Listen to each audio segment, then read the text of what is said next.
The first time I got to the celebration, I had $1,200, so I got to take $600. I'm standing in the bank line and I'm doing the dance. And the teller is looking at me like I'm insane, okay? And I'm like, and she's like, what is wrong with you? I'm like, I got my Profit First money. I gotta go celebrate. And it was so empowering. It was so amazing. I was like, I want all of my clients to feel that.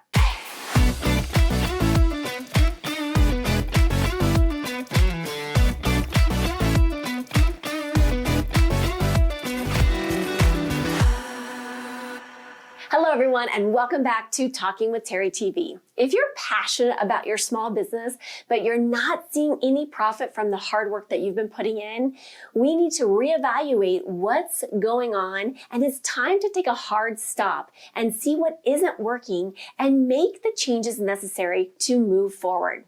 Our guest today is returning with us, Kelly Burton with The Roving Accountant, and we're going to be talking about all things money, all things profit today. So welcome back. Thank you so much for having me. I'm excited to be back. Okay, so let's dive in here.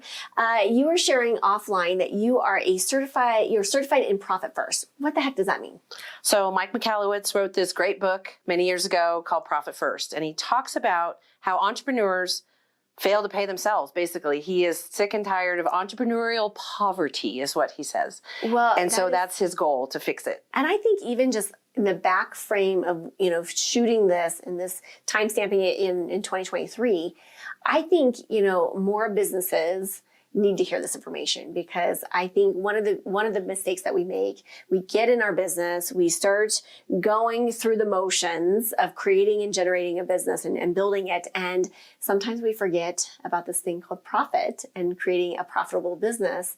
And so I think we can get away from, really taking the necessary steps to plan for, expansion and plan for the necessary things in our business. So what would you say is, let's share some tips and strategies for folks that can really support them in building and growing their business, with a profit first mindset. Well, and I think you have to come to the table and understand profit first is not that number at the bottom of your P&L, okay? Mm-hmm. That's not really what we're talking about. Mm-hmm. We are talking about a profit to profit and benefit yourself. You want to pay yourself well, at least in the beginning, 50 cents on the dollar. Mm-hmm. So half of everything you bring in the company, you want to pay yourself. But you also want to set up reserve accounts. And I think this is really what hit home with me during the pandemic. I lost clients, sad to see them go, because they didn't have any reserves. The PPP came in and saved them for a bit. Yeah. But things were just still happening badly. Yeah. And they had no savings. They had no reserves. They were spending every dollar they were bringing in. And I heard during the pandemic, I heard some statistics around that most businesses do not have more than a month's reserve in their accounts. Is that true? I would say during the pandemic, we found it was even less, because as they were living, it's kind of like living above your means. They were living their income at the level before the pandemic. And then all of a sudden when it dropped, especially restaurants, gosh, but then they didn't have that cash flow to make up that hand to mouth. So it was probably more like 2 weeks. Wow. Because I had companies that failed in 3 weeks. So if we realize that, hey, life lesson, if the pandemic didn't teach us anything about our business, that was probably an eye-opening experience of like, how do we plan and how do we create some of those cash reserves, so that we can be, when things happen or when things get thrown out, get thrown away that we weren't expecting, we can at least have that cash reserve to, protect our business. I agree. And what's great about Profit First, it's tiny steps at a time. You can start things with 1%. Mm-hmm. I built in a technology reserve, 1%. I started saving for taxes, 1%. Mm-hmm. And then I increase it every quarter, but start somewhere. Yes. I mean, just start. And the nicest part about Mike's philosophy is it's about bank accounts. So the word budget. Yay, no more budgets. No more budget. You use your bank accounts to budget with. So say more about that. Like the bank accounts. So the bank accounts are set up, he talks about 7. You need an owner's pay account, you need a tax account, you need a profit first account. We'll talk about that in a second. You need an operations account. You need an account where all of your income sits to do the allocation. So what happens, and we were just on this topic a minute ago, but when you run your business off of your bank balance, you log on and say, oh, I have money. And you either make silly choices, by buying extra toner because you have the money, and then you go, oh, I didn't pay myself.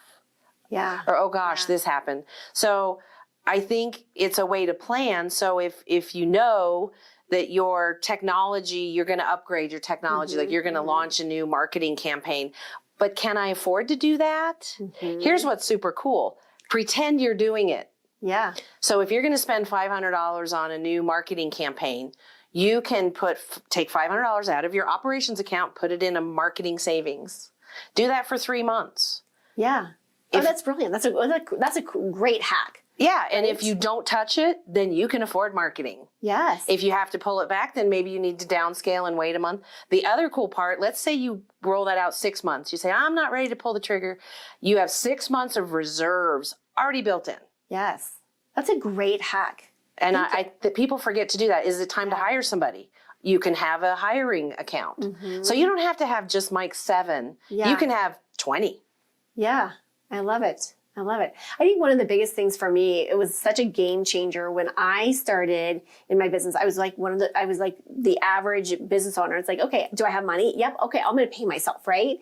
And instead, when I started saying, and it was a great mentor of mine, he says, you've got to pay yourself a consistent wage every month. And he's like, and if you went from the salaried position, what would you be paying yourself? And you got to start paying yourself that wage. So I consistently had a paycheck paying myself. And yes, that became motivating for me to make sure that I had that money in that account because I was like, okay, Friday's coming. This is my check that I'm getting paid, through the payroll company. And I got to make sure that money's in there. Right. But that was such a game changer to have a consistent paycheck coming in. Plus you felt great. Didn't you feel great about your business? Because the first 3 months, I did not pay myself at all. And I think I'm not alone in that. At all. Where I don't, and I was saving money. And it was interesting when I took this big leap in my business. I remember one time I was moved into this huge space and I'm like, what am I thinking? But I negotiated 6 months of free rent. Well, I thought they were going to space that out, right? No, they actually gave me 6 months free rent. Wow. So I took that chunk of money that I was going to pay anyways, and I just kept putting it over to a savings account, putting it over.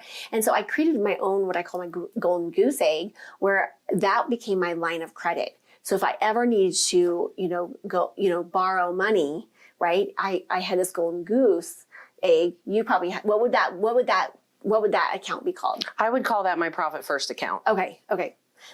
You call it the golden goose. I called it my golden goose. I love the golden. We call it the golden goose profit first account. That's perfect. So that would be my golden goose account where I was like, okay, I had this money. And psychologically, what happened from an energy perspective is I had a chunk of money sitting there. So I always felt like I was in an abundance mindset because I'm like, well, if I need something, I have this money. And I really did not use it for years and years. And you know what? When we got pregnant and had our daughter, that was part of my my account that I paid myself out of.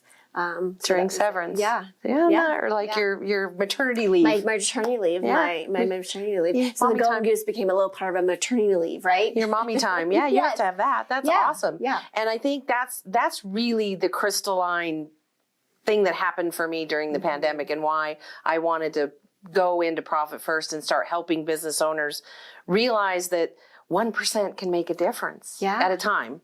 Yeah. And it also helps them focus. And we talk about this all the time. You got to have a vision for your business. You have to have a focus for your business. If you don't know where you're headed, is it time to hire someone?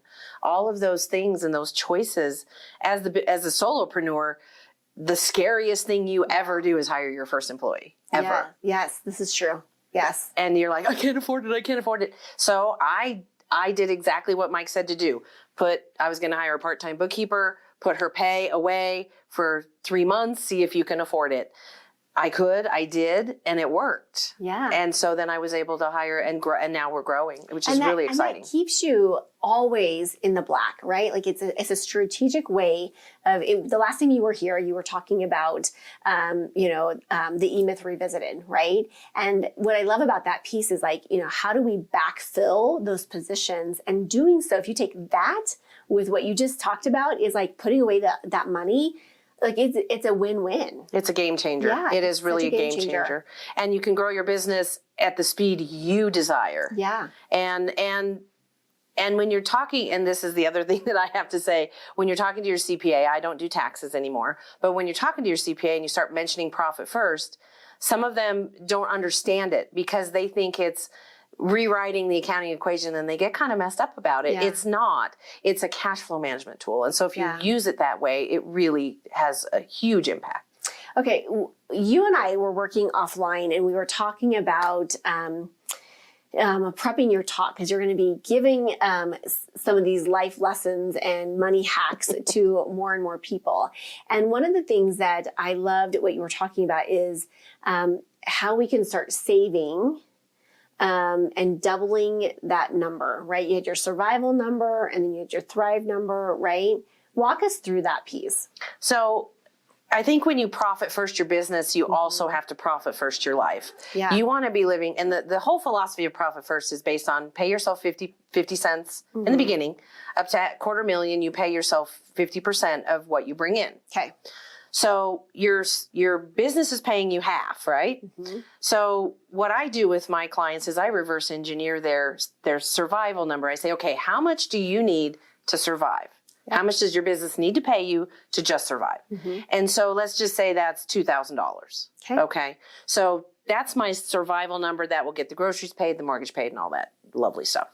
But surviving puts you in that really tense, you talk about that, like just that energy is just awful. Yeah. And you're repelling and you're not thriving. So I take that magic number and I double it. I say, let's thrive. So your business needs to pay you $2,000, it needs to pay you $4,000. Yep. Okay. So for your business to pay you $4,000, it has to generate $8,000 in the profit first model. So that gives you the reverse engineer, and then you can start working backwards and saying, well, okay, I'm a coach and I charge $1,000 per client, so I need 8 clients a month. Yep. It's a way to just build your business with focus. Yep. I love it. I love it. What other tips or tricks do you have as far as, really putting profit first in your business? I think the funnest part is when you put profit first. The profit first account is designed so you put up to 5%, depending on where you're at, but say 5% of your top line income into an account, and every 90 days you get to take half of it back. And I call this the celebration account. I love that Mike calls it profit first. Okay, fine. But you're going to celebrate. You are rewarding yourself for being in business. Okay. Love it. This is huge. So you have $1,000 at the end of March. On April 1st, you're going to pull $500 out. And you're not, and now if you have no debt, let's be very cavalier here about it. If you have no debt, you're going to celebrate with that money. Yeah. And I'm not talking celebrate by buying a new toner or buying a new printer for the company. I'm talking about taking your husband out for a steak dinner. Yes. Getting a mani-pedi, buying that Coach bag or that pair, like really celebrate. Yes. Buy that new hot pink dress. So really celebrate with that money. Yes. And I have to tell you, the first time, and this was years ago, but the first time I got to the celebration, I had $1,200. So I got to take $600. I'm standing in the bank line and I'm doing the dance. And the teller is looking at me like I'm insane. Okay. And I'm like, and she's like, what is wrong with you? I'm like, I got my profit first money. I gotta go celebrate. And it was so empowering. It was so amazing. I was like, I want all of my clients to feel that. Yes. I love it. It was so fun. Okay, we're going to take a quick break. Okay. Let's hear from our sponsor, and then we'll be right back with more profit-saving tips. I'm Jeffrey Bowling, owner and jewelry designer at Jeffrey B. Jewelers, Denver's #1 jewelry design studio. And the reason why we're #1 is because of our 3D custom jewelry design. We can show you what your piece is going to look like way before the end product. And this is going to give you the comfort of knowing you get exactly what you want. he took me over to the computer and we started drawing up exactly what I wanted. And I told my husband, I'm like, Jeffrey B is the person we're gonna use. And the other reason is that all of our gold and our diamonds are ethically sourced. So when you're ready to make that proposal, when you're ready for that legacy piece, go to jeffreyb.com and make an appointment. Because when it's love, it's Jeffrey B. And we're back with Kelly with Roving Accountant. Okay, we were just talking about all these yummy accounts, but I got to ask you, where's the tax account? Because I know we don't want to talk about this, but it's a reality of business ownership. We have to. And if you don't plan for it, you can be in TROUBLE for sure. I mean, we can be there. Thank you, Travis Tritt. Yeah. Because everybody knows they have to pay taxes. No matter what business structure you have, you're going to have taxes. Yes. The cool part about Profit First is it's set up to pay the tax of the owners. Okay. Most businesses don't pay taxes. Okay. Right. Most owners pay tax. Correct. So it either passes through to your tax return or you have an S corp and all kinds of crazy things like that. So we aren't going to go down that rabbit hole. But what you need to do is save 15% of your top line number. And like I said earlier, 1%, start with 1%, go to 2, go to 3, keep growing until you're at 15. Because what does happen as you're in this model, it's likely that you're not going to have taxable profit to eat up all that 15% once you're at this. So I have a great client. Love her. She is my model client, and she is saving 15% every month out of her top line. She got this last year, got her taxes done. She had excess. Perfect. Even better. Even better. Didn't sweat it. Didn't freak out about writing the check. Just wrote the check. Everything was good. It was less than we planned. And she said, what do I do with that money now? So we had some really fun, yummy decision, to use your word, to decide, because she now had an excess in her tax account. Yeah. So she had a choice. She could save it for next year because she's growing. Mm-hmm. You can always save it for next year. But she goes, I'm 33 and I want some retirement. I'm like, well, let's do that. Yes. So we were able to fully fund her IRA for that year, which gave her more tax savings. Right. I love it. And then she's setting herself up for success in the future. And then she just started with 15% again. Yeah. Oh my goodness, this is so juicy, so much information. What are your final thoughts on helping support businesses become more profitable? I think they, like you always tell me, they have to have a vision. Mm-hmm. You have to have a path and know where you're trying to go. Even if you bounce outside the lines, you kind of got to know. Yeah. And Profit First can help you make those great decisions without spending the money. You can set up the savings accounts and you can set up the accounts to just test the water before you actually pull the trigger. I love it. And it's really, I feel like it really is safeguarding your business, because we never know if there's going to be, a pandemic or something unexpected or an illness or something that takes us out of our business. So this really is planning for and allowing ourselves to be, safeguarding our business. Because this is our baby, this is our baby. It is our baby. And I think sometimes we forget that, but we have to take care of it. And your baby is to also nurture you. Yeah. So even though it's our baby, your business is built to nurture the owner. Yeah. And so we have to do that too. I love it. Okay. Well, thank you so much for being here. Where can people connect with you, and grab a free call and hear more about you? So I think the best way is just on my website, tinymoneymatters.com. It's tinymoneymatters.com. Perfect. Thank you all for joining us. Make sure that you like, subscribe, and make sure that you hit that notification bell, because every time you do, you get to be in the know and you're like VIP with me. So let's connect, let's stay connected. And as always, be bold, be brave, be fearless, be the magic of you. Massive love to all of you, and we'll see you on the next episode. Thank you for joining me today. Don't forget to like and subscribe. Make sure you hit that notification bell to find out about my upcoming shows. Thank you for tuning in today, and I'll see you next time.